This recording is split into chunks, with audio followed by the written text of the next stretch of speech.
अस्सलामु अलैकुम रहमतुल्लाहि व बरकातहू। दोस्तों, एक वीडियो आई थी पिछली बार मेरी और उसमें मैंने कहा था कि मैं डॉर्फ प्लैनेट्स के बारे में बात करूंगा कि डॉर्फ प्लैनेट्स होते क्या हैं। दोस्तों, आज की इस वाली वीडियो में हम बात करेंगे कि डॉर्फ प्लैनेट्स क्या होते हैं। दोस्तों, सबसे पहले मैं आपको एक्सप्लेन कर दूं कि असल में ये डॉर्फ प्लैनेट्स क्या है। ये डॉर्फ प्लैनेट्स हम नाम सुनते रहते हैं और ये होता क्या है। दोस्तों, डॉर्फ प्लैनेट्स एक अलग से कैटेगरी होती है जिसमें कुछ ऐसे प्लैनेट्स होते हैं जो 50% प्लैनेट्स और 50% एस्ट्रॉइड्स होते हैं, यानी कि वो एस्ट्रॉइड्स भी हैं और प्लैनेट्स भी हैं। दोस्तों, जैसे प्लूटो जो पहले एक प्लैनेट कहलाया जाता था और जब साइंटिस्ट्स को पता चला कि वो प्लैनेट की तरह बिहेव नहीं करता तो एस्ट्रॉइड बनाया उसको।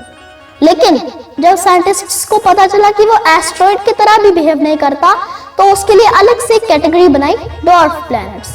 और दोस्तों, डॉर्फ प्लैनेट्स में बहुत से प्लैनेट्स हैं। दोस्तों, सबसे पहले हम बात करते हैं प्लूटो के बारे में। दोस्तों, प्लूटो जो है एक डॉर्फ प्लैनेट है जो कि सबसे बड़ा डॉर्फ प्लैनेट कहलाया जाता है। दोस्तों, अगर अर्थ के साथ कंपेयर करें प्लूटो को तो वो रशिया से भी छोटा है और वो सबसे बड़ा डॉर्फ प्लैनेट है। तो सबसे छोटा कितना छोटा होगा, अब आप सोच ही सकते हो। दोस्तों, प्लूटो जो है एक डॉर्फ प्लैनेट कहलाया जाता है और ये नेपच्यून के पीछे है, जो कि आपको पता ही है, और ये क्यूपर बेल्ट में वाक़ा है। दोस्तों, अब आप सोचोगे कि क्यूपर बेल्ट होता क्या है। दोस्तों, क्यूपर बेल्ट जो है वो बाउंड्री है, एक सन की बाउंड्री है, जहां तक सन की रेंजेस पहुंचती हैं उसके बाद भी सोलर सिस्टम ही कहलाया जाता है, बट सन की रेंजेस की बाउंड्री क्यूपर बेल्ट है। तो वो क्यूपर बेल्ट में वाक़ा है और ये 2400 किलोमीटर्स का है। दोस्तों, इसके बाद हम बात करते हैं दूसरे डॉर्फ प्लैनेट की, और दूसरा डॉर्फ प्लैनेट है वो है कैरिस। दोस्तों, मार्स और जुपिटर ये इसके उस साइड बीच में वाक़ा है।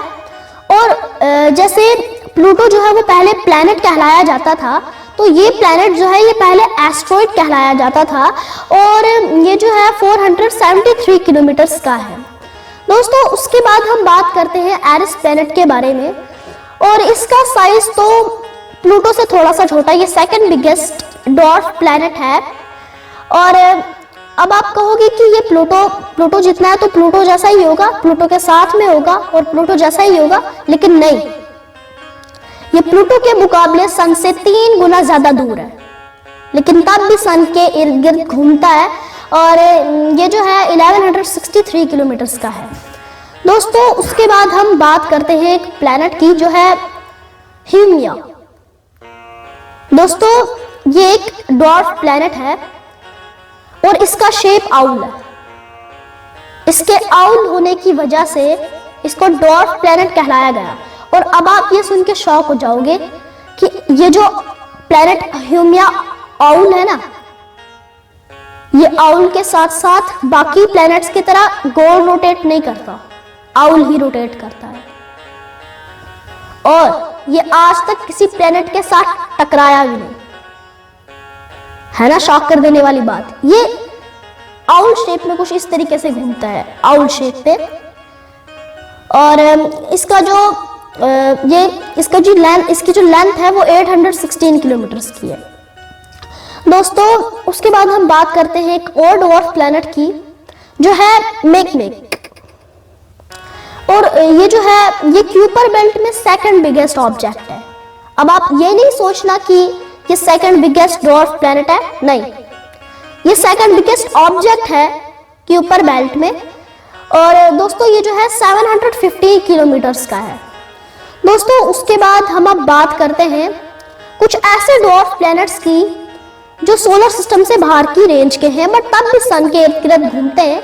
उनमें से एक है 90377 सडना, जो कि एक डॉर्फ प्लैनेट है और ये सबसे ज्यादा दूर है सोलर सिस्टम में, और ये 497.5 किलोमीटर्स का है।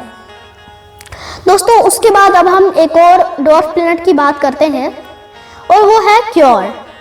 जो कि लार्जेस्ट रिंग्ड ड्वार्फ प्लैनेट है, लार्जेस्ट रिंग्ड ड्वार्फ प्लैनेट जो क्यूपर बेल्ट में वाक़ा है नेपच्यून के पीछे। दोस्तों अब आप कहोगे कि नेपच्यून के पीछे तो प्लूटो है, बट ये प्लूटो के साइड में ही है और क्यूपर बेल्ट में वाक़ा है और ये 555 किलोमीटर्स का है।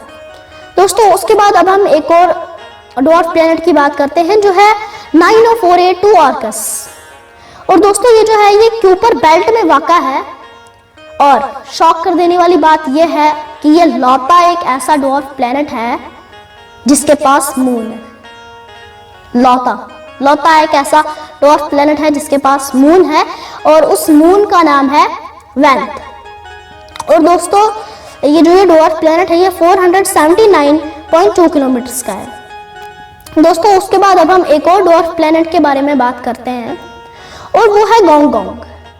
दोस्तों ये जो है स्कैटर्ड डिस्क का एक मेंबर है और ये नेपच्यून के पीछे है और ये 1230 किलोमीटर्स का है। दोस्तों उसके बाद अब हम एक और ड्वार्फ प्लैनेट की बात करते हैं जो है हाइजिया। हाइजिया जो है ड्वार्फ प्लैनेट कैरिस जो है उसके साइड में ही है और ये बर्फ से पूरा ढका हुआ है, यानी कि कोल्डेस्ट ड्वार्फ प्लैनेट है ये और ये बर्फ से ढका हुआ है और ये 950 किलोमीटर्स का है। दोस्तों ये थे कुछ ड्वार्फ प्लैनेट्स। और अब दोस्तों आप जरा गूगल खोलिए और उसमें सर्च कीजिए क्यूपर बेल्ट, मेरे कहने पर क्यूपर बेल्ट सर्च कीजिए, क्यूपर बेल्ट। और जब आप क्यूपर बेल्ट को देखेंगे तो कुछ अलग अलग कुछ टाइप के कुछ ऑब्जेक्ट्स होंगे, कुछ गोल कुछ अलग अलग शेप्स के।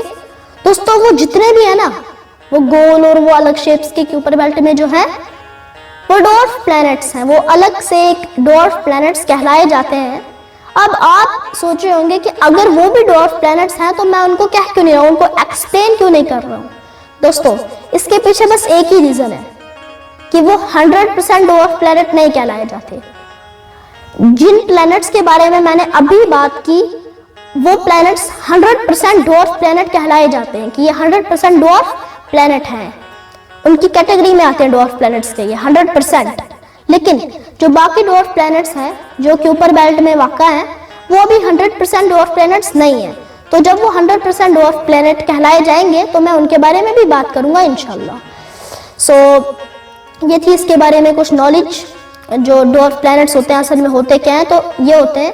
और आज के इस वाली वीडियो में इतना ही, मिलते हैं नेक्स्ट वीडियो में किसी अच्छे टॉपिक के साथ। और अगर मुझसे कोई गलती हो गई होगी तो आप मुझे माफ़ कर देना। तो अल्लाह हाफिज़।